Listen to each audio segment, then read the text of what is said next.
Please listen carefully. Hello, universe. Welcome to the Optimist Daily Update. I'm Summers McKay.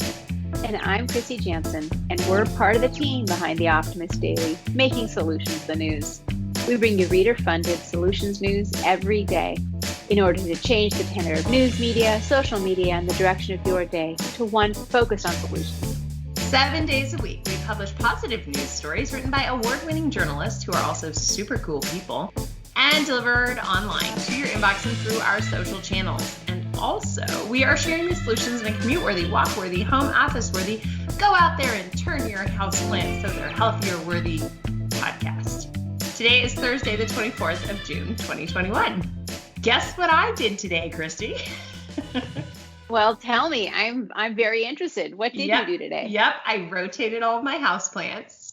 Actually, So the kitten's habitat is expanding, and these are the kittens that Kristy and I rescued 3 weeks ago. Believe it or not, it's been 3 whole weeks. Only been 3 weeks? It's only Feels been like 3. so long ago. I know. So anyway, their habitat is expanding, and it turns out that kittens are not particularly effective at discerning the difference between a litter box and a houseplant. So hey, it's nice dirt they can dig in, right? Exactly. So I have had to re-envision the location and placement of houseplants in our home. And as such, followed some Optimist Daily tips about rotating them, trimming all the dead leaves. So yes, I had a very houseplanty lunch today in preparation for us recording this, which everybody, breaking news, we're actually recording this on Wednesday afternoon. So I think I just spoiled it. But for Thursday's morning, I got my houseplants all squared away. So that was what I did during my lunch break. Have you had a lunch break yet today? This is my lunch break. This is my lunch break. This is my Wednesday lunch break, and I'm taking some time off from other things to record a podcast with you, Summers. Hey, everybody in the Optimist Daily universe, including my friend Joe, who's been stalking us on the podcast. Did you tell Joe that Brennan got an ear infection again? Oh, Joe, this. Yeah, he knows because he was worried about you. And he was also worried about me because I mentioned my cough yesterday. Yeah, Yeah. All right. Well, hi, Joe. And you know what? There's some other people we should say hi to. Let's say hi to Sienna Marie because she's amazing and listens. And it turns out Carissa listens all the time. But you know who doesn't listen to the Optimist Daily Update as much as he should? Vlad. Who's that? Vlad. Yeah. So Vlad is one of our amazing writers on this team here at the Optimist Daily, although our editorial desk largely prefers to remain anonymous. But I told Vlad we would start talking to him during the podcast to see if he ever listened. So, hey, Vlad, hope you're good. So yeah, welcome to nonsensical ramblings of 2 women who are in the middle of their lunch hours and have had crazy Wednesdays so far. The good thing is there is some really good news on Thursday's Optimist Daily, isn't there? There's some good stories. I think there's some pretty good stories. Yeah. Let's change it up. Let's talk about the stories we're not going to talk about. Today we decided not to talk about a story. The headline reads, "Scientists combine plastic waste and E. coli to make vanilla flavoring." I didn't want to go into E. coli, but I think that's interesting. Well, I think it's 2 horrible things to make something good. Yeah. And then there's also one about Oregon legalizing human composting, 3rd U.S. state to do so. Didn't really feel like talking about that, but might want to read about it.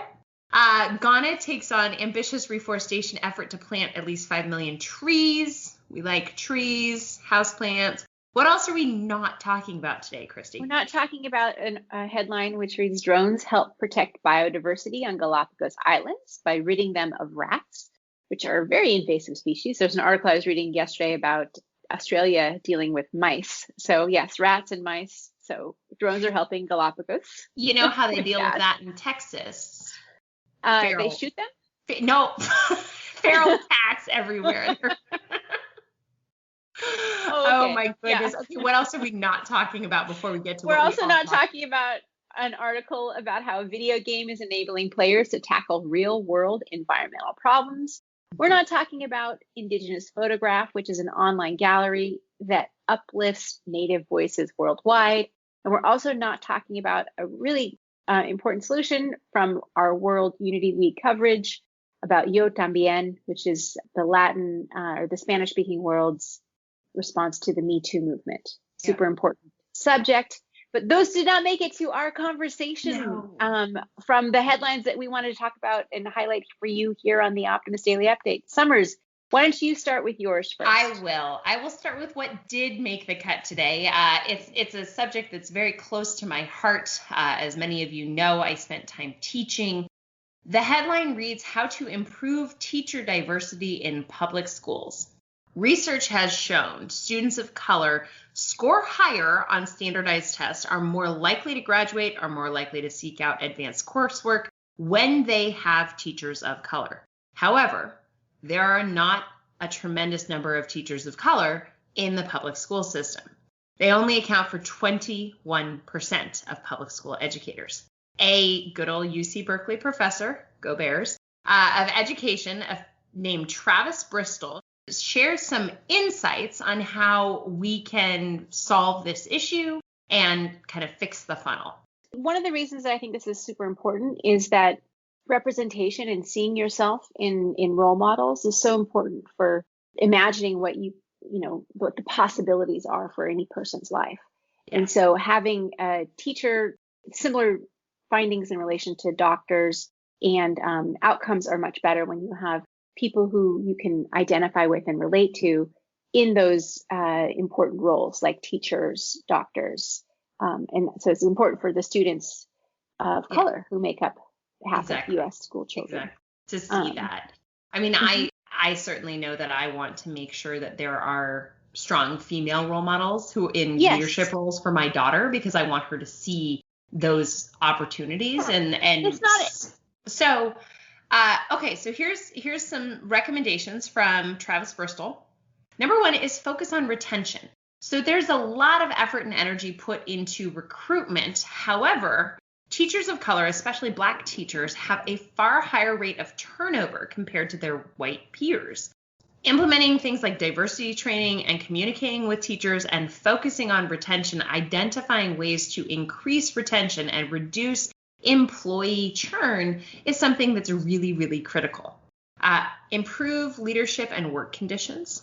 So turns out most of the time teachers do not leave schools because of negative relationships with students, but rather negative relationships with the school leadership. Investing in programs like Leadership Academy and Principal Leadership Institute can help inform principals on how to better lead a diverse workforce. As leaders of any company, it is so imperative that we acknowledge what we don't know and what we need to learn. So leadership of schools, start learning how to lead a diverse workforce. Improving funding equity. States like California, where funding is allocated not just by property taxes, but also on the rates of unhoused students and rates of students whose second language is English, tend to have more even quality of education across the board in public schools. It turns out increasing funding also improves teacher retention rates. Last but not least, rethinking teacher training. This is not only for those who are teachers of color, but the entire diverse population of teachers. Incorporating diversity training in education programs can improve the experience of teachers and students of color while taking steps to avoid placing brand new teachers in really difficult teaching environments. You know, a lot of this is wisdom that you would have for any large-scale organization, not only focus on recruitment, but retention and training, leadership training. And I think it's so important that we look at schools in the same way many businesses are beginning to look at how they manage their own funnel of employees for representation. Absolutely. And it's not important just for the kids of color, which is really important, but for all of us to be able to see diversity everywhere we look. It helps you get a broader understanding of what the human experience is about, and having different life experiences all together raises all of our creativity. It raises innovation. it helps make the society work better. So I think this is an important observation. Absolutely. Well, Kristy, Yeah. what else is an important news story today on the Optimist Well, Daily? the article that I chose to highlight, and it's, I guess, also trying to figure out how do we help make our society better even when it's challenging. The headline reads, Grassroots Group provides bartenders with drug-related harm reduction training. And this is about an organization located in Texas, actually, but it has implications across the country. But we're just highlighting this one organization because they're doing some really interesting work. The organization is called Harm Redux HTX.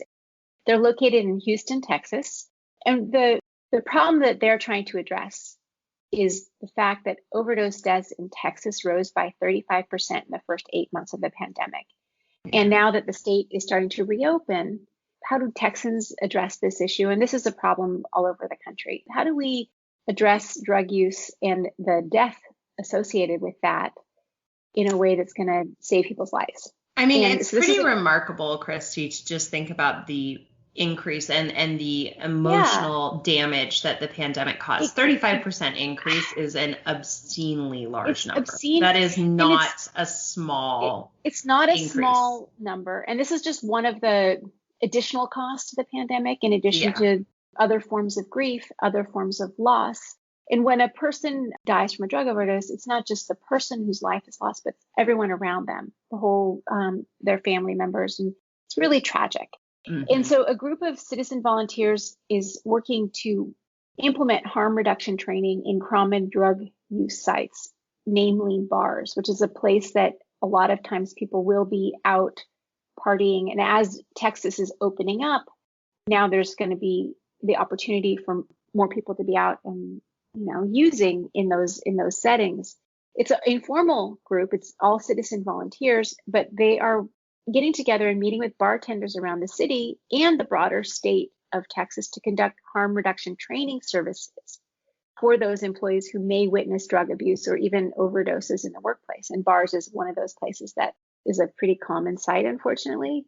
Mm-hmm. It's not focusing on stopping the drug use, but rather addressing the negative consequences, which will helps improve community safety. And also, if you can keep somebody alive, then there's the chance to help treat them and have a better outcome over time. So they operate on the principle that if people are going to find a way to do drugs, which they seem to, that is what's happening, it's best to be prepared to treat the consequences. Right. And the training involves knowledge on how to obtain and administer Narcan, which is an overdose reversing drug, but it also includes other really important information, and also in training bartenders how to engage with the first responders and police after an overdose happens, and also how to spot signs that drug use could potentially escalate into a dangerous situation.